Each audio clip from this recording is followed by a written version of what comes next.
ओम नमो भगवते वासुदेवाय नमः। नमस्कार दोस्तों, आपका हमारी यूट्यूब चैनल धार्मिक कथाएं और कहानियां में स्वागत है। आज मैं आपको बृहस्पतिवार व्रत की संपूर्ण कथा सुनाऊंगी।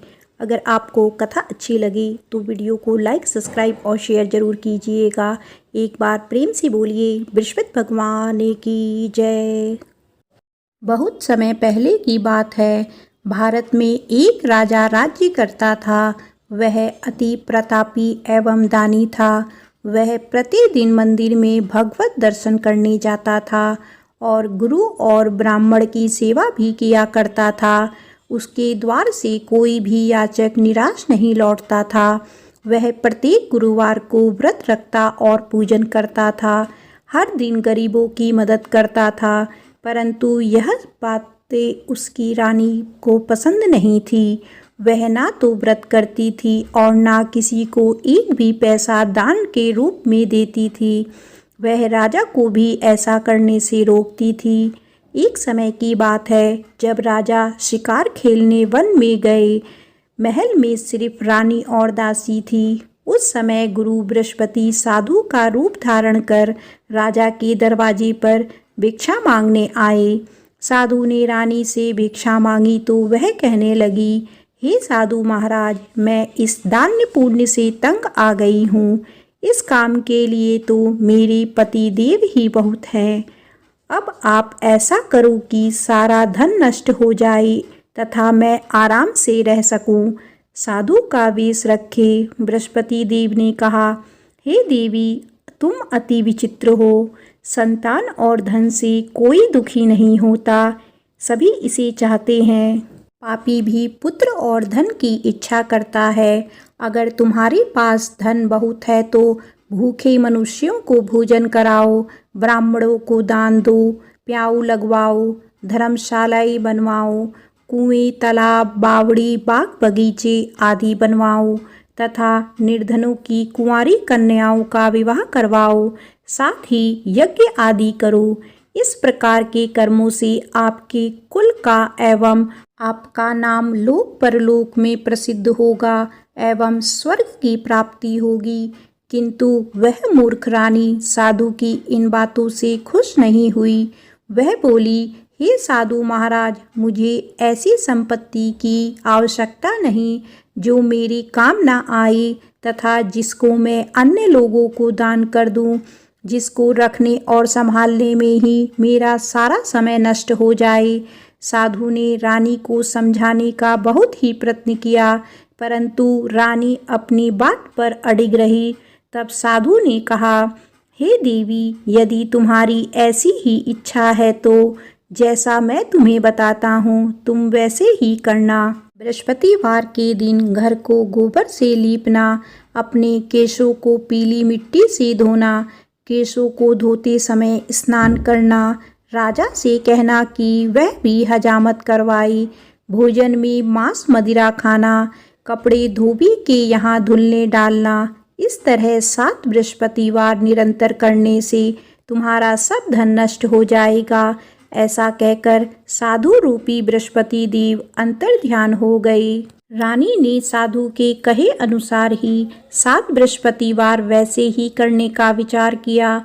साधु के बताए अनुसार करते हुए उसे केवल 3 बृहस्पतिवार ही बीते थे कि उसकी समस्त धन संपत्ति नष्ट हो गई। कहे अनुसार ही करने से भरपेट भोजन के लिए भी दोनों समय परिवार तरसने लगा तथा सांसारिक भोगों से दुखी रहने लगा। इस प्रकार के अभावग्रस्त जीवन से तंग आकर एक बार राजा रानी से कहने लगा कि हे रानी, तुम यहाँ पर रहो, मैं दूसरे देश को जाता हूँ, क्योंकि यहाँ पर मुझे सभी मनुष्य जानते हैं, इसीलिए मैं यहाँ कोई कार्य नहीं कर सकता। देश चोरी परदेश भीख के समान है। ऐसा कहकर राजा परदेश चला गया। वहाँ जंगल में लकड़ी काट कर लाता और उन्हें शहर में बेचकर जीवन यापन करने लगा। राजा के जाने के पश्चात इधर उसके बिना रानी और दासी दुखी रहने लगी। किसी दिन भोजन मिलता तो किसी दिन जल पीकर ही रहना पड़ता। एक समय रानी और दासी को 7 दिन बिना भोजन के व्यतीत हो गए। तो रानी अपनी दासी से बोली, हे दासी, यहाँ समीप के ही नगर में मेरी बहन रहती है जो बहुत धनवान है। तू उसके पास जा और वहाँ से 5 सेर भेजर मांग कर लिया, जिससे कुछ समय के लिए गुजर बसर हो जाएगी। दासी उसकी बहन के पास गई। बृहस्पतिवार का दिन था। रानी की बहन उस समय ध्यान मग्न होकर पूजा कर रही थी। दासी ने रानी की बहन से कहा, हे रानी, मुझे आपके पास आपकी बहन ने भेजा है, मुझे 5 सेर भेजर दे दो। दासी ने अपनी बात अनेक बार कही, परंतु रानी की बहन ने कोई उत्तर नहीं दिया, क्योंकि वह उस समय बृहस्पतिवार की कथा सुन रही थी। रानी की बहन से जब दासी को कोई अपेक्षित उत्तर नहीं मिला तो वह अति दुखी हुई।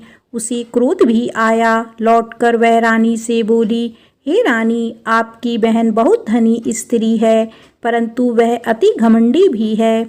वह छोटे लोगों से बात भी नहीं करती। 5 सेर भेजर देने के लिए मैंने उससे बहुत बार कहा, परंतु उसने कोई उत्तर नहीं दिया। इस प्रकार मुझे निराश एवं खाली हाथ लौटना पड़ा। रानी बोली, हे दासी, इसमें मेरी बहन की किसी प्रकार का कोई दोष नहीं है। जब बुरे दिन आते हैं तब कोई सहारा नहीं देता, अपने पराये हो जाते हैं। अच्छे बुरे का ज्ञान विपत्ति में ही होता है। जो ईश्वर की इच्छा होगी वही होगा। यह सब हमारी भाग्य का दोष है।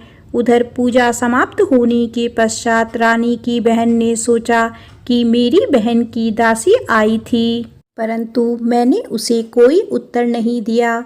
इससे वह बहुत दुखी हुई होगी। कथा सुनकर तथा विष्णु भगवान का प्रसाद ग्रहण कर वह अपनी बहन के घर आई तथा बोली, हे बहन, मैं बृहस्पतिवार का व्रत कर रही थी। तुम्हारी दासी आई, परंतु कथा समाप्त होने से पूर्व ना उठते हैं और ना ही बोलते हैं, इसीलिए मैं नहीं बोली। बताओ दासी, किस कार्य से मेरे पास गई थी? रानी बोली, बहन, हमारे घर अनाज नहीं था तथा राजा परदेश गए हुए हैं। वैसे तुमसे कोई बात छिपी नहीं है, इस कारण मैंने दासी को तुम्हारे पास 5 सेर भेजर लेने के लिए भेजा था। इस पर रानी की बहन बोली, हे बहन, बृहस्पति भगवान सबको मनवांछित फल देते हैं। देखो, शायद तुम्हारे घर में किसी कोने में अनाज रखा हो। यह सुनकर रानी की बहन की बातें से विस्मित होकर दासी घर के अंदर गई तो वहां उसे एक घड़ा भेजर का भरा मिला। उसे बड़ा ही आश्चर्य हुआ, क्योंकि उसके अनुसार घर का एक एक बर्तन अन्न से खाली था। उसने बाहर आकर रानी को सारा वृतांत सुनाया। दासी अपनी रानी से कहने लगी, हे रानी, देखो, वैसे भी हमको जब अन्न नहीं मिलता तो वह भी व्रत समान ही है। अगर इनसे व्रत की विधि तथा कथा पूछ ली जाए तो बृहस्पतिवार का व्रत हम भी किया करेंगे। और फिर दासी के कहने पर रानी ने अपनी बहन से बृहस्पतिवार व्रत पूजन विधि एवं नियमों के बारे में विस्तार से पूछा। उन्होंने बताया, जो बृहस्पतिवार के व्रत में चने की दाल और मुनक्का से विष्णु भगवान का केले की जड़ में पूजन कर दीपक जलाता है, पीला भोजन करता है, पीले वस्त्र धारण करता है तथा प्रेम पूर्वक बृहस्पति भगवान की कथा सुनता है, इस प्रकार करने से गुरु भगवान उस भक्त से प्रसन्न होते हैं, धन, अन्न, पुत्र देते हैं, मनवांछित मनोकामना पूर्ण करते हैं। व्रत एवं पूजन की विधि बताकर रानी की बहन अपने घर लौट गई। तत्पश्चात रानी और दासी दोनों ने निश्चय किया कि बृहस्पति देव भगवान का व्रत एवं पूजन जरूर करेंगे। 7 दिन पश्चात जब बृहस्पतिवार आया तो दोनों ने व्रत रखा। दासी घुड़साल में जाकर चना और गुड़ बीन लाई और उसकी दाल बनाकर केले की जड़ में विष्णु भगवान का पूजन किया। अब भोजन पीला कहाँ से आए, यह सोचकर दोनों बड़ी दुखी हुई, परंतु उन्होंने व्रत किया था, इसीलिए बृहस्पति भगवान उनसे प्रसन्न थे। एक साधारण व्यक्ति के रूप में वे 2 थालों में सुंदर पीला भोजन लेकर आए और दासी को देकर बोले, हे दासी, यह भोजन तुम्हारे और रानी के लिए है, तुम दोनों ही इसे ग्रहण करना। दासी भोजन पाकर अति प्रसन्न हुई और रानी से बोली, हे रानी, भोजन कर लो। रानी को भोजन के विषय में कुछ पता नहीं था, इसीलिए वह दासी से बोली, जा तू ही भोजन कर, क्यों तू व्यर्थ में हमारी हंसी उड़ाती है। दासी बोली, हे रानी, एक व्यक्ति भोजन दे गया है। रानी बोली, वह भोजन तेरे लिए ही दे गया है, इसीलिए तू ही भोजन कर। दासी ने कहा, हे रानी, वह व्यक्ति हम दोनों के लिए ही 2 थालों में भोजन देकर गया है, अतः मैं और आप दोनों ही साथ साथ भोजन करेंगी। दोनों ने गुरु भगवान का धन्यवाद एवं नमस्कार कर भोजन आरंभ किया। इसके बाद से दोनों प्रत्येक बृहस्पतिवार को गुरु भगवान का व्रत और पूजन करने लगी। बृहस्पति भगवान की कृपा से उन दोनों की भोजन एवं धन की कमी दूर हो गई, परंतु रानी फिर पुनः पहली प्रकार से आलस करने लगी। तब दासी ने कहा, हे रानी, आप पहले भी इसी प्रकार आलस्य करती थी। आपको धन संभालने एवं दान देने में कष्ट होता था, इसी कारण सभी धन नष्ट हो गया और हमारी ऐसी दुर्दशा हो गई। अब गुरु भगवान की कृपा से धन मिला है तो आपको फिर आलस हो रहा है। बड़े कष्टों के बाद आपने यह धन पाया है, इसीलिए आपको दान पुण्य करना चाहिए। भूखे मनुष्यों को भोजन कराओ, ब्राह्मणों को दान दो, प्याऊ लगवाओ, कुआं, तालाब, बावड़ी आदि का निर्माण कराओ, कुंवारी कन्याओं का विवाह करवाओ, मंदिर पाठशाला बनाकर दान दो, धन को शुभ कार्यों में खर्च करो, जिससे आपके कुल का सम्मान बढ़े तथा आपको स्वर्ग प्राप्त हो एवं आपके पितृ प्रसन्न हो। दासी की बात मानकर रानी ने इसी प्रकार के सत्कर्म करने प्रारंभ कर दिए। इस प्रकार करने से उसका काफी यश फैलने लगा। कुछ दिनों के बाद एक दिन रानी और दासी आपस में विचार करने लगी कि ना जाने राजा किस दशा में होंगे, उनकी कोई खबर नहीं है। रानी राजा की कोई खबर ना पाकर उदास रहने लगी। गुरु भगवान से उन्होंने प्रार्थना की और भगवान ने रात्रि में राजा को स्वप्न में दर्शन देकर कहा, हे राजा, उठ, तेरी रानी तुझको याद करती है, अब अपने देश लौट जा। राजा प्रातःकाल उठा। वह सोचने लगा कि मैं किस प्रकार रानी के पास खाली हाथ जाऊं, मेरे पास तो कुछ भी नहीं है। स्त्री जाति खाने और पहनने की ही साथी होती है, पर प्रभु की आज्ञा मानकर वह अपने नगर चलने को तैयार हुआ। परदेश में राजा बहुत दुखी रहने लगा। प्रतिदिन जंगल से लकड़ी बीन कर लाता और उसे शहर में बेचकर अपने दुखी जीवन को बड़ी कठिनाई से व्यतीत करता था। एक दिन राजा दुखी कर अपने पुराने दिन की याद करके रोने लगा। उस जंगल में बृहस्पति देव एक साधु का रूप धारण करके आए और राजा से बोले, हे लकड़हारे, तुम इस वियायान जंगल में किस चिंता में बैठे हो, मुझे बताओ। यह सुनकर राजा की आंखों में आंसू भर आए और वह साधु को प्रणाम करके बोला, हे प्रभु, आप सब कुछ जानने वाले हैं। इतना कहकर राजा ने साधु को अपनी समस्त व्यथा सुना दी। तब साधु रूपी गुरु भगवान राजा से बोले, हे राजन, तुम्हारी पत्नी ने बृहस्पतिवार के दिन बृहस्पति देव का अपमान किया था, जिसके कारण तुम्हारी यह दुर्दशा हुई। अब तुम किसी प्रकार की चिंता मत करो, भगवान तुम्हें पहले से अधिक धन प्रदान करेंगे। देखो, तुम्हारी पत्नी ने बृहस्पतिवार का व्रत आरंभ कर दिया है। अब तुम भी बृहस्पतिवार का व्रत करके चने की दाल व गुड़ जल को लोटे में डालकर केले का पूजन करो, फिर कथा कहो या सुनो। भगवान तुम्हारी सभी इच्छाएं की पूर्ति करेंगे। साधु के वचन सुनकर राजा बोला, हे प्रभु, मुझे लकड़ी बेचने के पश्चात इतना पैसा भी नहीं बचता कि भोजन करने के उपरांत कुछ भी बचा सकूं। मैंने रात्रि में अपनी रानी को व्याकुल एवं व्यथित देखा है। मेरे पास कोई साधन नहीं जिससे उसका समाचार भी जान सकूं। इसके अतिरिक्त मैं बृहस्पति देव की कथा भी नहीं जानता, जिसे कह या सुनकर मैं व्रत धारण कर भगवान बृहस्पति देव का पूजन कर सकूं। साधु ने कहा, हे राजा, तुम किसी बात की चिंता ना करो। बृहस्पतिवार के दिन तुम नित्य की भांति लकड़ियां लेकर शहर में जाओ।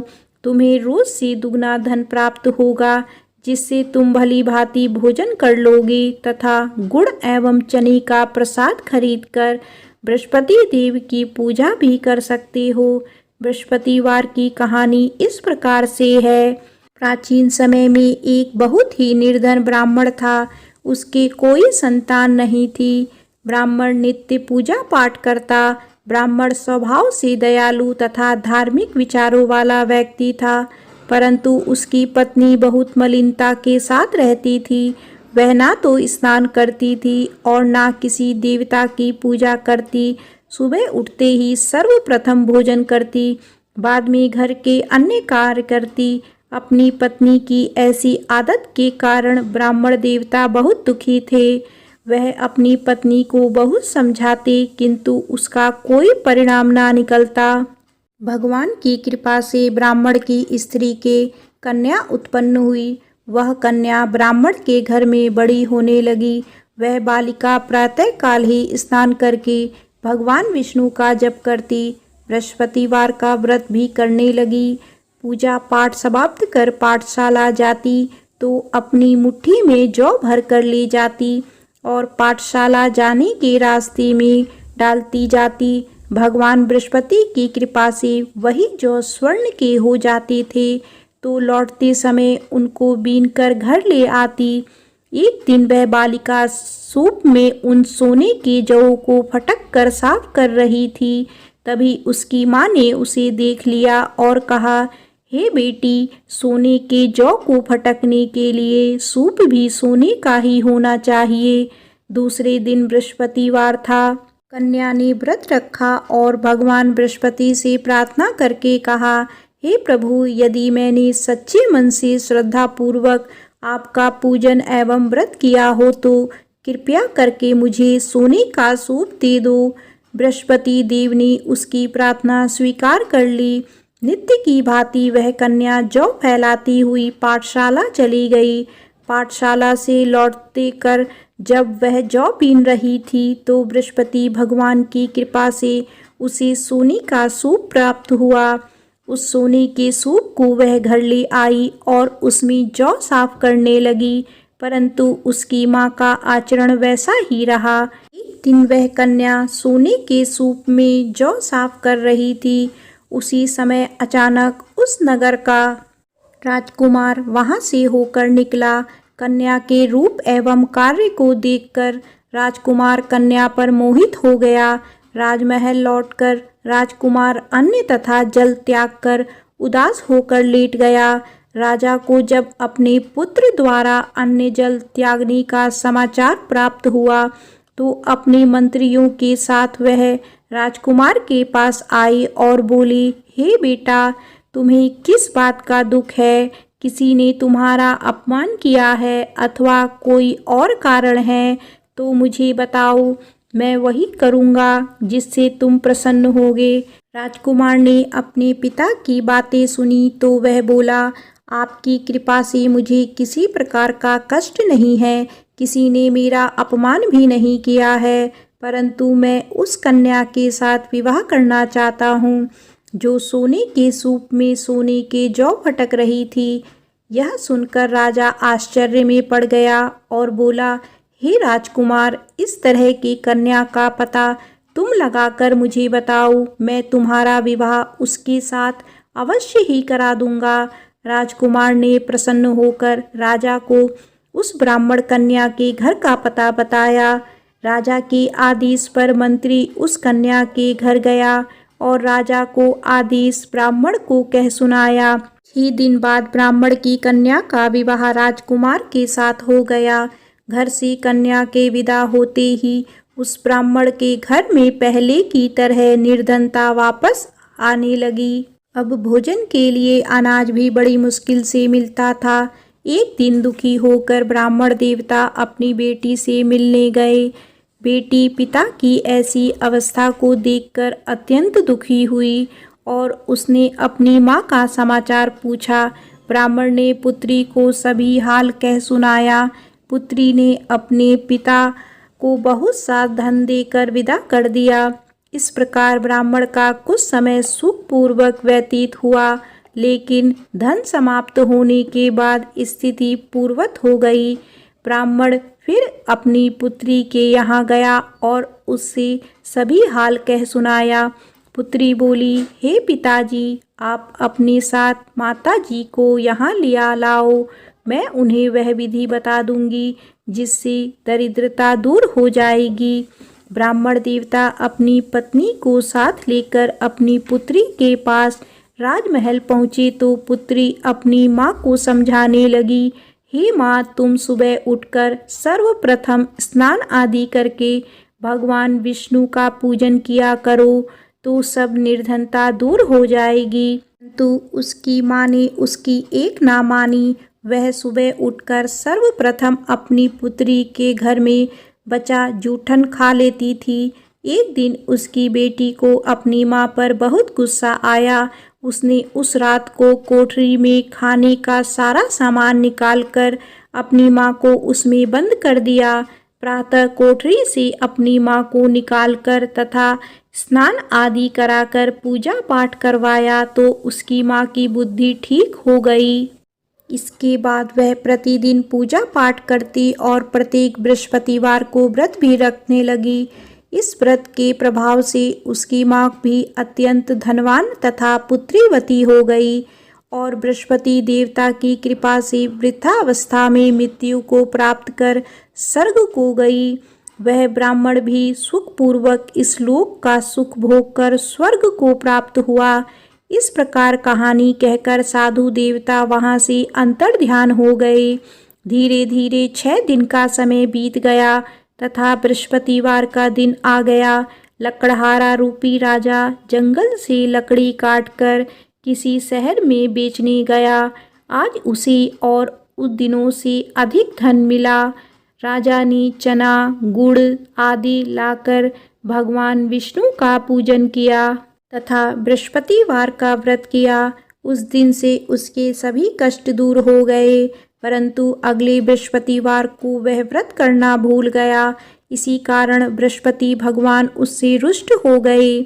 उस दिन उस नगर के राजा ने विशाल यज्ञ का आयोजन किया तथा अपने समस्त राज्य में घोषणा करवा दी कि कोई भी मनुष्य अपने घर में भोजन ना बनाए और आग भी ना जलाए।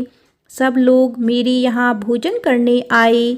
इस आज्ञा को जो नहीं मानेगा उसको सूली पर लटका दिया जाएगा। राजा की आज्ञानुसार राज्य के सभी निवासी राजा के भोज में सम्मिलित होने गए, परंतु लकड़हारा कुछ विलंब से पहुंचा। इसीलिए राजा उसको भोजन कराने अपने साथ महल में ले गए। जब राजा लकड़हारे को भोजन करा रहे थे तो रानी की दृष्टि उस खूंटी पर पड़ी जिस पर उसका 9 लक्खा हार लटका हुआ था। उसे खूंटी पर हार लटका दिखाई नहीं दिया। रानी को निश्चय हो गया कि मेरा हार इस लकड़हारे ने चुरा लिया है। उसी समय रानी की जिद पर राजा ने सैनिक बुलवाकर लकड़हारे को जेल में डलवा दिया। जेल खाने में बंद वह लकड़हारा बहुत दुखी होकर विचार करने लगा कि ना जाने कौन सी पूर्व जन्म के कुकर्म से मुझे यह दुख प्राप्त हुआ है। जेल में बंद लकड़हारा भगवान बृहस्पति को याद करने लगा। तत्काल बृहस्पति देव साधु के रूप में प्रकट हो गए और उसकी दशा देखकर कहने लगे, अरे मूर्ख, तूने बृहस्पतिवार को बृहस्पति देव की कथा एवं व्रत करना भूल गया, इसी कारण तुझे यह दुख प्राप्त हुआ है। अब किसी प्रकार की चिंता मत कर। बृहस्पतिवार के दिन जेल खाने के दरवाजे पर तुझे 50 पैसे पड़े मिलेंगे। तुम उन पैसों से प्रसाद मंगाना, भगवान बृहस्पति का पूजन एवं कथा कहना, कथा का प्रसाद स्वयं भी ग्रहण करना तथा दूसरों को भी कराना। इस प्रकार करने से तुम्हारे सभी कष्ट दूर हो जाएंगे। अगले बृहस्पतिवार राजा को जेल के दरवाजे पर पैसे मिले। राजा ने पूजा का सामान मंगवाकर कथा कही और प्रसाद बांटा। उसी रात बृहस्पति देव ने उस नगर के राजा को सपने में दर्शन देकर कहा, हे राजा, तूने जिस आदमी को जेल खाने में बंद कर रखा है वह निर्दोष है, वह राजा है, उसे छोड़ दो। रानी का नौलखा हार उसी खूंटी पर लटका हुआ है। अगर तू ऐसा नहीं करेगा तो मैं तेरी राज्य को नष्ट कर दूंगा। राजा सुबह उठा और खूंटी पर हार लटका देखकर लकड़हारे को बुलाकर उससे क्षमा याचना की तथा राजा के योग्य सुंदर वस्त्र आभूषण भेंट करके उसे विदा किया। बृहस्पति देव की आज्ञा अनुसार राजा अपने नगर को चल दिया। जब वह नगर के निकट पहुंचा तो उसे बहुत आश्चर्य हुआ। वहां पहले से अधिक तालाब, बाग और कुएं तथा बहुत सी धर्मशालाएं, मंदिर आदि बने हुए थे। राजा ने जब नगरवासियों से पूछा कि यह बाग, तालाब, धर्मशालाएं एवं कुएं किसके द्वारा बनाए गए हैं, तब नगर के सब लोग कहने लगे कि यह सब रानी और दासी द्वारा बनाए गए हैं। राजा को बहुत आश्चर्य हुआ और क्रोध भी आया। जब रानी ने यह खबर सुनी कि राजा आ रहे हैं तो उसने दासी से कहा, हे दासी, देख, राजा हमें अति दीन अवस्था में छोड़ गए थे। वे हमारी ऐसी हालत देखकर कहीं द्वार से ही ना लौट जाएं, इसीलिए तू द्वार पर खड़ी हो जा। रानी की आज्ञा अनुसार दासी दरवाजे पर खड़ी हो गई। जब राजा आई तो उन्हें अपने साथ महल में लिवा लाई। तब राजा ने क्रोध करके अपनी तलवार निकाली तथा रानी से पूछा, बताओ, धन तुम्हें कैसे मिला, किस प्रकार प्राप्त हुआ? तब रानी ने कहा कि हमें यह सब धन बृहस्पति देव के व्रत के प्रभाव से प्राप्त हुआ है। अब राजा ने निश्चय किया कि 7 दिन बाद तो सभी बृहस्पति देव का पूजन करते हैं, परंतु मैं प्रतिदिन में 3 बार कथा कहा करूँगा तथा नित्य व्रत किया करूँगा। अब हर समय राजा के दुपट्टे में चने की दाल बंधी रहती तथा दिन में 3 बार वह कथा कहता। ऐसे ही एक दिन राजा ने विचार किया कि चलो अपनी बहन के यहाँ हो आवे। ऐसा निश्चय कर राजा घोड़े पर सवार होकर अपनी बहन के यहाँ चल दिया। मार्ग में उसने देखा कि कुछ आदमी एक मुर्दे को लिए जा रहे हैं। उन्हें रोककर वह कहने लगा कि अरे भाई, कुछ देर मेरी बृहस्पतिवार की कथा सुन लो। वे बोले, लो, हमारा आदमी मर गया है, इसको अपनी कथा की पड़ी है। परंतु कुछ आदमी बोले, अच्छा कहो, हम तुम्हारी कथा भी सुनेंगे। राजा ने दाल निकाली और कथा कहनी शुरू कर दी। जब कथा आधी हो गई तो मुर्दा हिलने लगा और जब कथा समाप्त हुई तो राम राम करके वह मुर्दा खड़ा हो गया। राजा आगे चला। उसे चलते चलते शाम हो गई। आगे मार्ग में उसे एक किसान खेत में हल चलाता मिला। राजा उससे बोला, अरे भैया, तुम मेरी बृहस्पतिवार की कथा सुन लो। किसान बोला, जब तक मैं तेरी कथा सुनूंगा तब तक 4 हरैया जोत लूँगा। जाओ भैया, तुम अपनी कथा किसी और को सुनाना। राजा आगे चलने लगा। राजा के हटते ही किसान के बैल पछाड़ खाकर गिर गए और किसान के पेट में बहुत तेज दर्द होने लगा। उसी समय किसान की माँ रोटी लेकर आई। उसने जब यह देखा तो अपने पुत्र से सब हाल पूछा। बेटे ने सारा हाल बता दिया। किसान की माँ दौड़ी दौड़ी घोड़े पर सवार राजा के पास गई और उससे बोली, मैं तेरी कथा सुनूंगी, तू अपनी कथा मेरे खेत पर ही चलकर कहना। राजा ने लौटकर किसान के खेत पर जाकर कथा कही, जिसे सुनते ही बैल खड़े हो गए और किसान के पेट का दर्द भी बंद हो गया। आगे चलकर राजा अपनी बहन के घर पहुंच गया। बहन ने भाई की खूब आवभगत की। दूसरे दिन सुबह राजा जागा तो उसने देखा कि सब लोग भोजन कर रहे हैं। राजा ने अपनी बहन से पूछा कि यहाँ कोई ऐसा मनुष्य है जिसने भोजन नहीं किया हो और जो मेरी बृहस्पतिवार की कथा का श्रवण कर ले।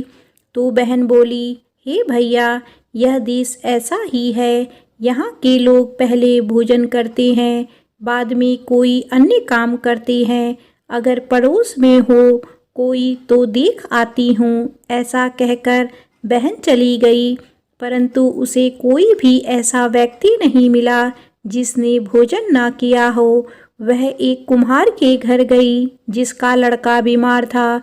उसे यह भी पता चला कि उसके यहाँ 3 दिन से किसी ने भोजन नहीं किया है। राजा की बहन ने अपने भाई की कथा सुनने के लिए कुम्हार से आग्रह किया तो वह तैयार हो गया। राजा ने जाकर बृहस्पतिवार की कथा कही, जिसको सुनकर कुम्हार का लड़का ठीक हो गया। अब तो राजा की हर जगह प्रशंसा होने लगी। कुछ दिन बाद एक दिन राजा ने अपनी बहन से कहा, हे बहन, मैं अपने घर जाऊंगा, तुम भी तैयार हो जाओ। राजा की बहन ने अपनी सास से अपने भाई के साथ जाने की आज्ञा मांगी। सास बोली, चली जा, परंतु अपने लड़कों को यहीं छोड़ जाना, क्योंकि तेरे भाई के कोई संतान नहीं होती है। बहन ने भाई से कहा, हे भैया, मैं तो चलूंगी, परंतु कोई बालक नहीं जाएगा। राजा ने कहा, जब कोई बालक साथ नहीं चलेगा तब तुम ही क्या करोगी। दुखी मन से राजा अपने नगर को लौट आया। राजा अपनी रानी से बोला, हम निर्वंशी राजा हैं, हमारा मुँह देखने का भी धर्म नहीं है। वह उदास होकर बिना भोजन किए शैया पर लेट गया। रानी बोली, हे प्रभु, भगवान बृहस्पति ने हमें सब कुछ दिया है, वे हमें संतान भी अवश्य देंगे। उसी रात बृहस्पति देव ने राजा को स्वप्न में दर्शन देकर कहा, हे राजा, उठ, सभी सोच को त्याग दे, तेरी रानी गर्भवती है। राजा को यह जानकर अति प्रसन्नता हुई। 9वें महीने में रानी के गर्भ से एक सुंदर पुत्र रूपी रत्न पैदा हुआ। तब राजा बोला, हे रानी, स्त्री बिना भोजन के रह सकती है, परंतु बिना कहे नहीं रह सकती। जब मेरी बहन आए तो तुम उससे कुछ मत कहना। रानी ने हाँ कर दी।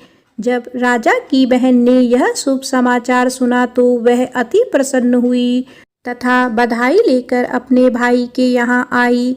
तभी रानी ने कहा, घोड़ा चढ़कर नहीं आई, गधा चढ़ी आई। राजा की बहन बोली, भाभी, मैं इस प्रकार ना कहती तो तुम्हें औलाद कैसे मिलती। भगवान बृहस्पति ऐसे ही हैं, जैसे जिसके मन में कामनाएं हैं सभी को पूर्ण कर मनवांछित फल देते हैं। जो श्रद्धा पूर्वक बृहस्पतिवार का व्रत करता है एवं कथा पढ़ता है अथवा सुनता है और दूसरों को सुनाता है, बृहस्पति देव उसकी सभी मनोकामनाएं पूर्ण करते हैं। बृहस्पति देव उनकी सदैव रक्षा करते हैं। जो श्रद्धा एवं संपूर्ण आदर भाव से बृहस्पति देव का पूजन एवं सच्चे दिल से व्रत करते हैं, उनकी सभी मनोकामनाएं पूर्ण होती हैं। सच्चे मन एवं हृदय से रानी और राजा ने बृहस्पति देव की कथा का गुणगान किया। उनकी सभी इच्छाएं बृहस्पति देव ने पूरी की। इसीलिए सबको कथा कहने अथवा सुनने के बाद बृहस्पति भगवान का प्रसाद ग्रहण करना चाहिए तथा सच्चे मन एवं भावना से भगवान बृहस्पति का ध्यान करते हुए सदा उनकी जय जयकार करनी चाहिए। बोलिए बृहस्पति भगवान की जय।